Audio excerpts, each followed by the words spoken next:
Part two of Through the Ringer, looking at the Durban July 2022. We did 4 races in the first part, hoping to do the next 4, including the big one in this part 2.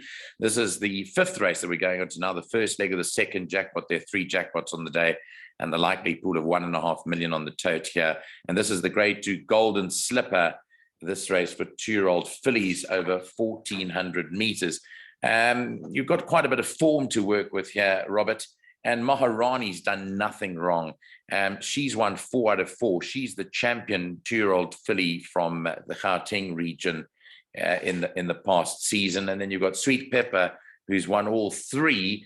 Are these 2 the principal runners to focus in on, or is there something lurking in the wings without these 2 in the race, if you excluded those 2? No, Nico, I mean, this does look on paper to be a 2-horse race because it's quite hard to envisage both of them failing. Yeah. I just think that Maharani, and it's very hard, to go against a filly that's won 4 out of 4. But I just think the initial betting as they priced up was completely wrong. They priced her up around about even money, and I just think that price is completely insane. Yes, I know she won a really good race when she beat Arga Ali, who's certainly no slouch. And then she came out and won the SA Fillies Nursery. But there was nothing in that race that really struck me as being special at all. And then she came out and she beat Intoxicating by 2 lengths. And there is a line of form because when Sweet Pepper beat Miss Daisy at her second start, Intoxicating was 4 1/4 lengths behind her. And Sweet Pepper winning the Alan Robertson and the way she won, to me, is much more appealing than Maharani. In addition to that, by Trippy out of a Gimme the Green Light mare, she runs at them and gets going late. She's going to love every bit of this 1,400-meter trip. And from a 4 draw, Maharani's going to be there to be shot at. And I really think that Sweet Pepper, with her turn of foot, will run her out of it. To me, the betting is the wrong way around. As I say, that the initial price up was even money 2 to 1. Sweet Pepper has shortened a little bit, and Maharani has drifted a bit. But I think Maharani will trade 2 to 1, at least 2 to 1 all day. And that Sweet Pepper ultimately is going to start favourite. So to me, Sweet Pepper is clearly the filly to beat. But I do obviously have respect for Maharani, who could go pillar to post. All right. Okay, so is those 2. I see there's been quite a bit of money for a long shot here. Bevy's Delight has been back, the maiden, who ran 5th on debut. It did run against winners, but what do you make of the money for that? I say big money, but I mean, it doesn't take a lot of money, but it has shortened significantly. Yeah, look, Bright Green could be anything. We're going to deal with that in the next race. I mean, that was an eye-popping win on debut. And has a terrible draw to contend with. And unfortunately, that race follows. It's not before. But it's going to be a tough task to take on, as a maiden, 2 fillies who've won 3 and 4 races respectively, and between them are unbeaten in 7 starts. I can't see it, sorry. Okay. Neil, do you want to add to anything to what Robert said for that race, or can we kick on? No, I think Robert's read it exactly right. My first choice is actually, I see it like him, Sweet Pepper over Maharani from a value perspective, no question in my mind that's the way to go. And beyond that, a huge gap. Both of them will have to flop and flop pretty badly for anything to get a blow in, including the maiden and including number 7, Amina, who would probably be my 3rd choice. Just as a side, I mean, you'd like to go to the sales with Koos and Carly, wouldn't you? I mean, he's got 2 horses. I mean, MK's Pride and Maharani, whatever he's doing. I mean, crikey, unbelievable. Easy game for him. Easy, anyway. Sure.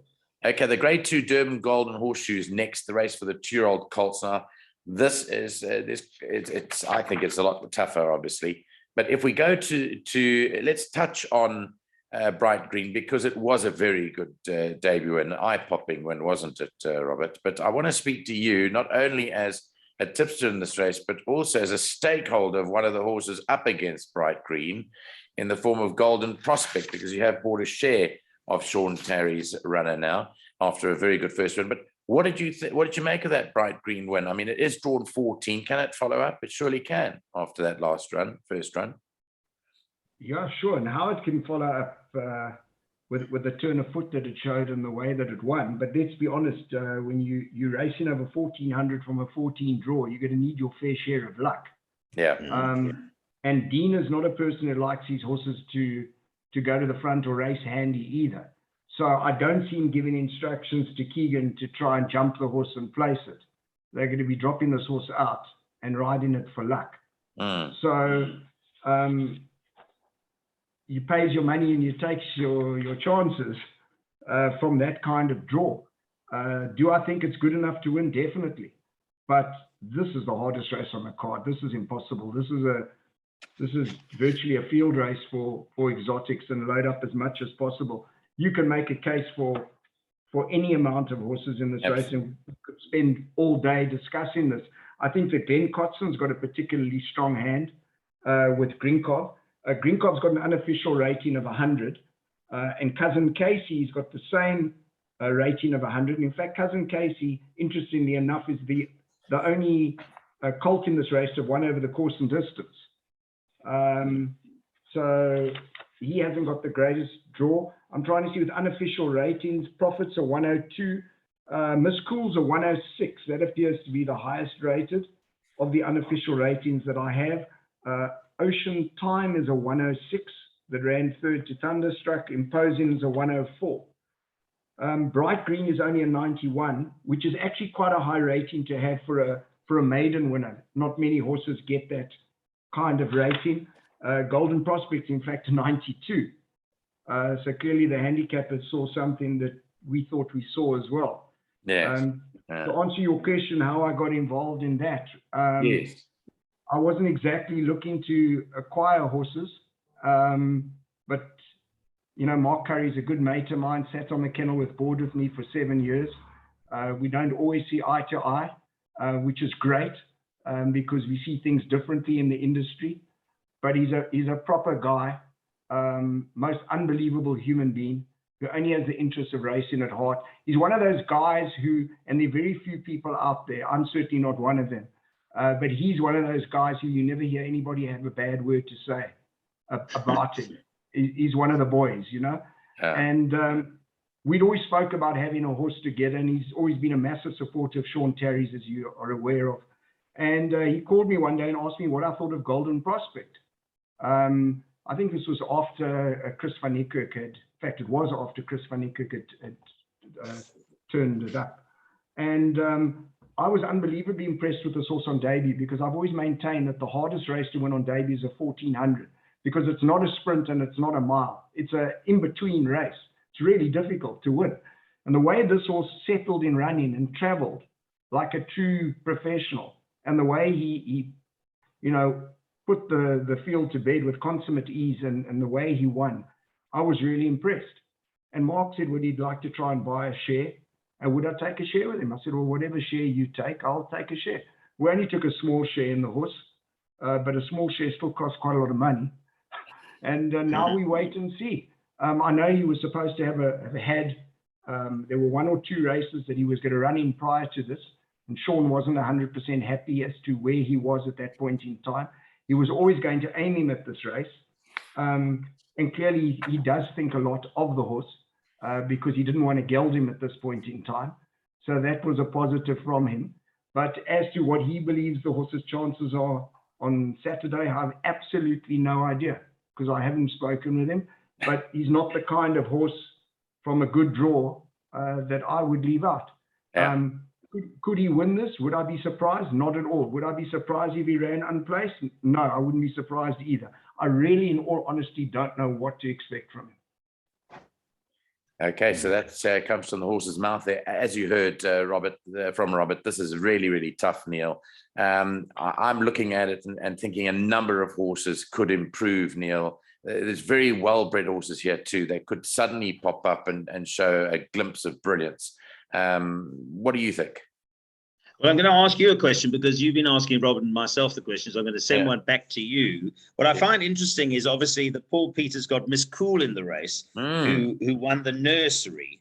right? Took on the colts and won the nursery. Now they've gone back to that well again, but I wonder if it was in his mind whether number 9 Maharani in the previous race would be the one to go for the colts race, or whether because Miss Cool has had success over the colts, that he's gone that route again.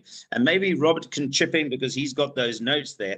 What is Maharani's unofficial rating as opposed to Miss Cool's? How does the handicapper see them unofficially at the moment? I actually don't know if I've got the ratings. Let me just have a quick squiz here. You said Miss Cool was a 104, I think you said. Yeah, I do have the ratings, interestingly enough. Maharani's 111. 111, yeah. And Sweet Pepper's 115. Sure. Okay. 115. And Miss Cool, you said was a 104, I think. 106. 106. Yeah. 106. So, Yeah, so Nico, I find it quite interesting there because he obviously didn't want the two fillies to meet. Yeah, I think that's exactly it. And the other point is that, as you said, Miss Cool has run against the boys and beaten them. So don't try and fix something that's not broken. Just go the same route and maybe you come up trumps again. I find this extremely difficult. You know, I liked a horse called, on its debut, when a horse called Thunderstone, when it won on debut here in Joburg. I liked everything about him. I thought he really looked like the pot, but I think he's had problems along the way, Neil. And if I'm going to go as far on as that, as I told Robert, I really like Golden Prospect when he came out. I don't know about this Peter Muscat horse, Formagear, you know, the son of Karari. There's plenty. There's so many. Profit, Neil. When you go back to that run in the gold medallion, sure. I mean, surely it's better than that. I mean, it went all over the place, didn't it, to get a run Profit? I'm just saying that.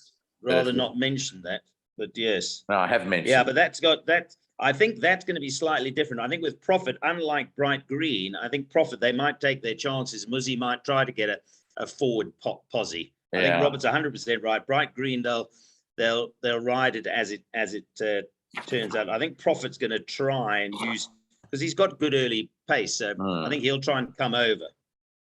Well, anyway, all in order for a field race there in race number 6. You're advised to go as wide as possible. Now we come to the big one.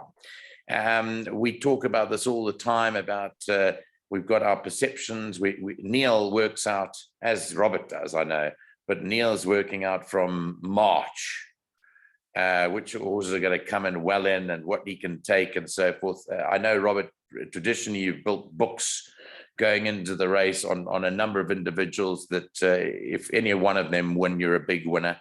What did you do this year? Did you start pretty early?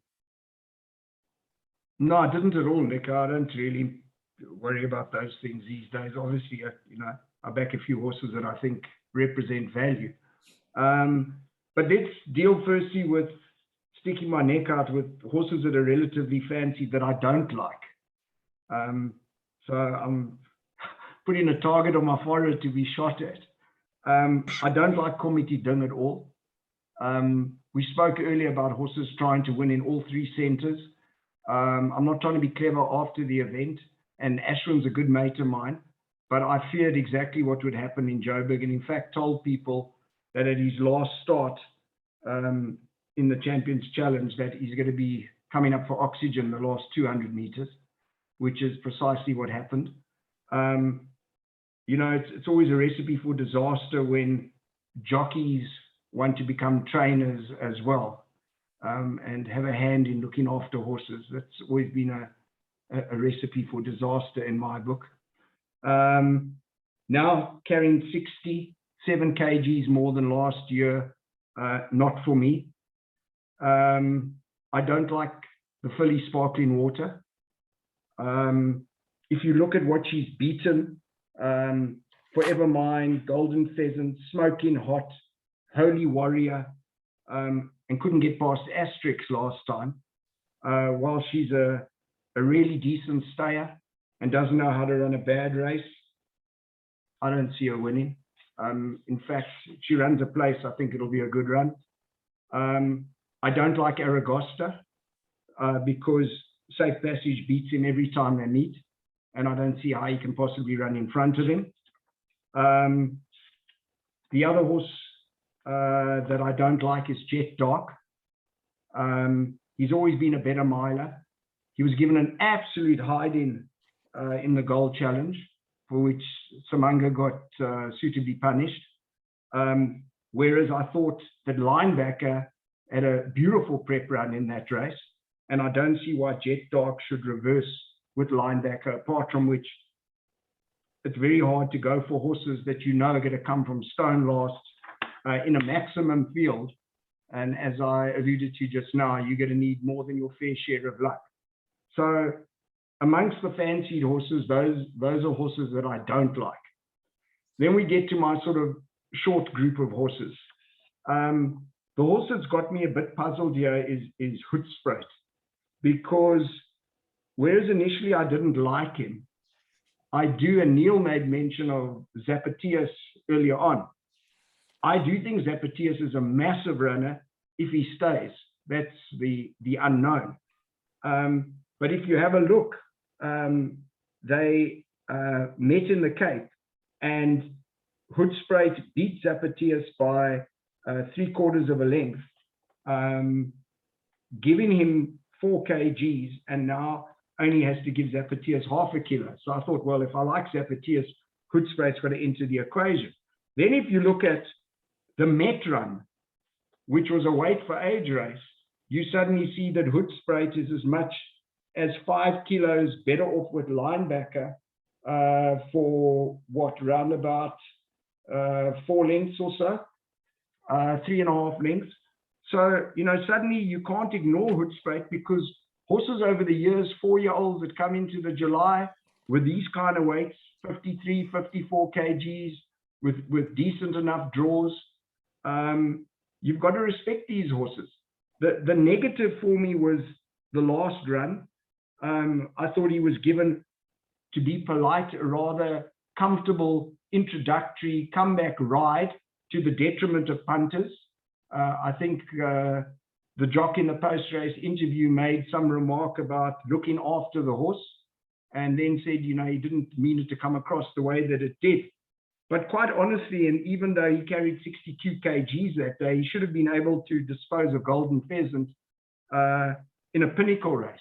So that's my negative with Hoedspruit. But would I be surprised to see Hoedspruit win? No, I wouldn't. Do it again. I see more as a place horse than winning as a 7-year-old. I know he was impressive in the 1900, but he was handicapped to win that race. Pomp and Power was, when the weights came out initially for the July, was my first choice. I've now got him down as my 4th pick, maybe even my 5th pick. It's between him and Hoedspruit as far as that's concerned. Mainly just because of his manners. Yeah. I know they've done a lot of work at home. They come in with compression masks and all sorts of things. And the Snaiths are ecstatic about the draw because they say they'll have horses around him. But it's not horses around you that is going to dictate whether the horse settles or not. It's the pace of the race. And the problem is, where's the pace in the race? Now, you would assume that Asterix is going to go to the front from a 17 draw because that's how he won last time. But how fast is he actually going to go? No. Is he going to come across and then slow it up? And what else is going to go? I couldn't find anything else. I thought maybe Flying Carpet drawn outside might try and follow him through, because he's not going to be able to come from behind the better horses in the race. Most of the best horses in this race need to be given a chance. So I'm not sure what else there is. I heard Mike in the post-race interview after the Daily News say that he wanted Aragosta to go to the front in that race, but he couldn't get there. Now, they didn't really go that fast. So from a one gate, is he going to get there or not? I don't know. Now, Pomp and Power in that race pulled so hard. It was an unbelievable run that he managed to even run second. He should have fallen in a hole halfway up the straight, and he didn't, which is testimony to the horse. But it does worry me, and big time, in regard to whether he's going to settle or not. If he does settle, he can certainly win, definitely. But I'm not convinced that he will. Zapatias, I think, is a really, really decent horse. You know, he's running the Guineas behind Double Superlative. He was about a length and a half behind Pomp and Power in that race, and he's double that horse's odds. And the way that he won the KZN Guineas, you know, he only got there the last jump. So he gave me the impression, and certainly as a master of my fate, the negative being out of a Magok mare, that he does have a possibility of staying this race. I heard Brett make mention of the fact that he thinks this is his best chance of ever winning the July, which is quite interesting if you consider he once had the highly fancied Edict of Nantes that ran in the July and finished third. So he's obviously quietly fancied, and I think he represents really decent value at 20-1 for an each-way bet. My second choice in the race is Linebacker. I don't see him missing the top 4. He's a horse who really doesn't know how to run a bad race. His career record is indicative of that. His prep run back was superb. His last run, he's had in 2 beautiful prep runs. In fact, I know the one was unplaced, but you know, it was a comfortable introductory race, and then last time out was a cracking run. And he's got every chance in the race. But at the end of the day, the horse that has to be the horse to beat must be Safe Passage. You know, Mike has stated openly that this horse has thrown up amazing heart scores at home. Made mention of the fact that maximum he was 80% ready in the daily use. The horse actually blew off the boards that day because it was common knowledge that the horse was supposedly going to need the run. He's just got everything in his favor. He's an improving horse. Every time they've asked him to step up again, he's done so. I don't think it hurts that it's owned by Drakenstein, because the kind of form they're in and every race that winning is quite astounding. And to me, he's clearly the horse to beat. So in summary, my selection is Safe Passage to win from Linebacker, Zapatias, and then a toss-up between Pomp and Power and Hoodspray. Well, Neil, I can't add to that. So that's very comprehensively put, and you know, made a case for it as he sees it. I saw you nodding when certain horses were mentioned. Well, so obviously, you've got the same ideas. Not altogether, but I was nodding because I've written here a couple of things I had to make a note. First of all, point 1 about creating books for the July. Yeah, I do that. I try to do that with the Summer Cup, which I did very successfully with Flying Carpet. People know about that. But I have to doff my cap to Robert, because he was the guy that got me involved with that. And of course, we had huge success. The one met with Mark Anthony. And so he was really the guy that got me thinking about that, you know, get ahead of a race, get your think about, and I think about this when the Met is run, I'm thinking of the July. That's why I like Hoodspray, because outside of I think the top 6 can be punished, Robert, but beyond that, the handicapper can't get to them. I think that's the story there. So some of those horses come out and already, and that's why I backed the Conglomerate a couple of years ago, because I think he ran 6th or 7th in the Met. And I said to Joey Ramsden at the time, I said, if you look after this horse, he's a certainty to win the July. And as it turned out, he lost a little bit of form and drifted in the market, but he still won. Anyway, so that's the history. I find listening to Robert absolutely fascinating. And this is what makes horse racing such a wonderful sport, because it's a brain game. And we're not always right, but the way Robert eloquently puts forward his arguments are just fascinating to listen to. Point 3, the 4-letter word, and Robert mentioned it, pace. Finally, Robert, I was talking to a good friend of yours. I know you get on very well with Jason Zogby today, and I was with Jason at soccershop.bet. We had a long chat, and I kept saying to him, where is the pace in the race? What Robert said, I see exactly the same. Asterix is not the quickest animal anyway. He will try and get to the front, but he's got to come over from a 17 draw. If he manages to get to the lead, he's going to do an occult. He's not going to carry on going at 1,000,000 miles an hour. He's going to try and settle and set his own pace. It's potential that the rest of the field are stacked up behind him, and that's not going to suit the Jet Darks of this world. It's not going to suit Do It Agains and horses that like to come from the back. So I think the pace of the race is interesting. That's an argument all in its own.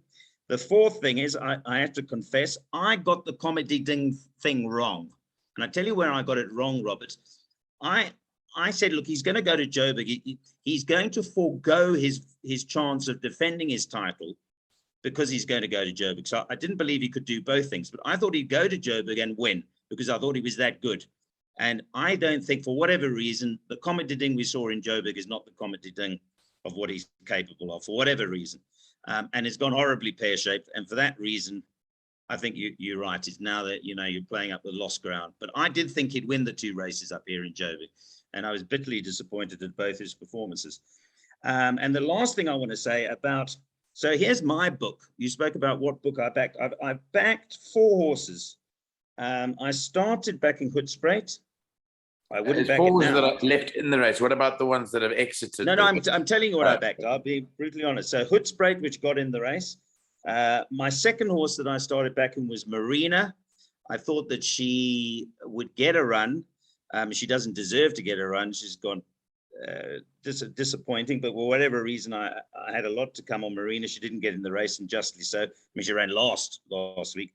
So any chance of her getting in went out the door. Then, as I mentioned to you, I mentioned the Brett Crawford story, and I phoned Brett. I said, I think Zapatalis can win the July, so I backed that. And then I came to the party with Robert with Pomp and Power, and Pomp and Power was my strong selection. But I'm with Robert now. I can't, And Greg Bortz actually sent me a message, said, Neil, stay the course. Don't get deflated now. But I look at it, and like Robert, I can't see how he's going to turn over the Daily News form with Safe Passage, bearing in mind that he's still going to go out hand, he's going to pull, and Safe Passage probably has 20% improvement to come.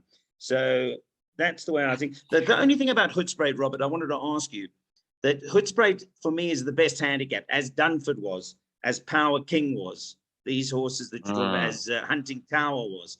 But I just wonder, as a physical specimen, Robert, whether Greyville will suit Hoedspruit. He's a big, strong individual. I don't know whether he's as good as Power Kings and Hunting Towers, and whether physically Greyville will suit him. That would be my worry.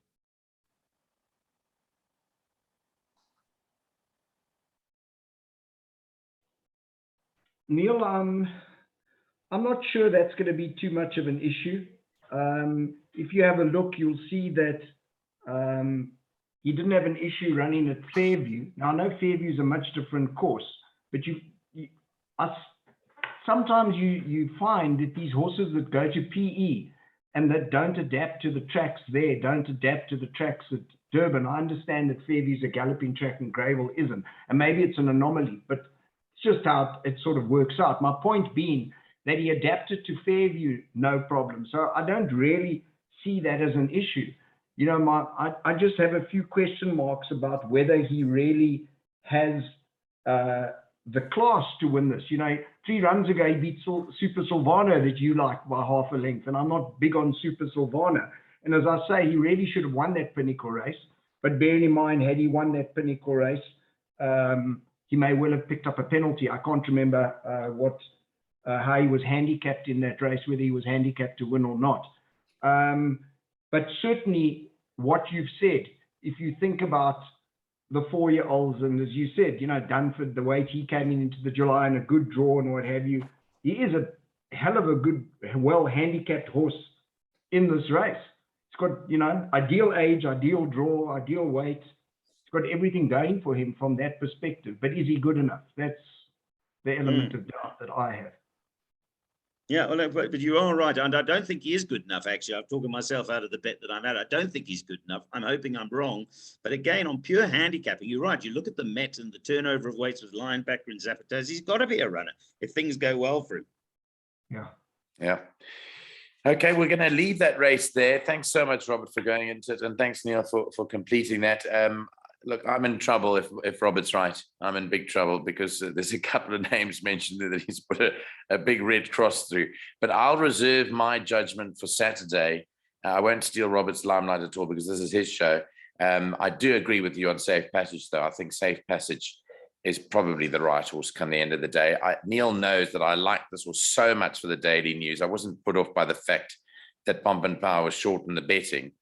And then I, for my sins, made a call on the day of our lunch, Neil, with Mr. Verners, that we had lunch with him, to phone Mike de Kock and find out what he thought of that weekend. And he told me whatever he told everyone else, and it drifted, and I didn't have a cent on, and the rest is history. We still Nico, spit it out. Tell the whole world you like sparkling water. Come on, tell everybody. It's one of them. It is one of them, and the other. You've dissed all his horses. And the other one's another one that you said can't win. So I'm going to leave it there. Can we go on and just Robert, agree? I'm sorry. Yeah. Nico and Robert, sorry, I don't want to derail you, but what's going to happen here is, right, because I'm going to be plunged into stage 6 darkness. So I think I'm going to leave you guys for the last segment. But before we leave the July, I just want a quick comment from Robert on a couple, because some people will be saying, yeah, but what does Robert think of Al Matana, for example? Robert, what do you think of Al Matana? Will he stay? Oh, I think he's up against it with that weight and with a massive question mark over the trip. I'm not convinced he's going to stay, Neil. Okay. Can Belgarian roll back the years, or no chance? Let me think about it. No. Okay. And there's one other, those other horses. There was one. Oh, well, you did touch on Do It Again, so I don't think we have to go down. I wanted to ask you, what about Waterbury Lane, Robert?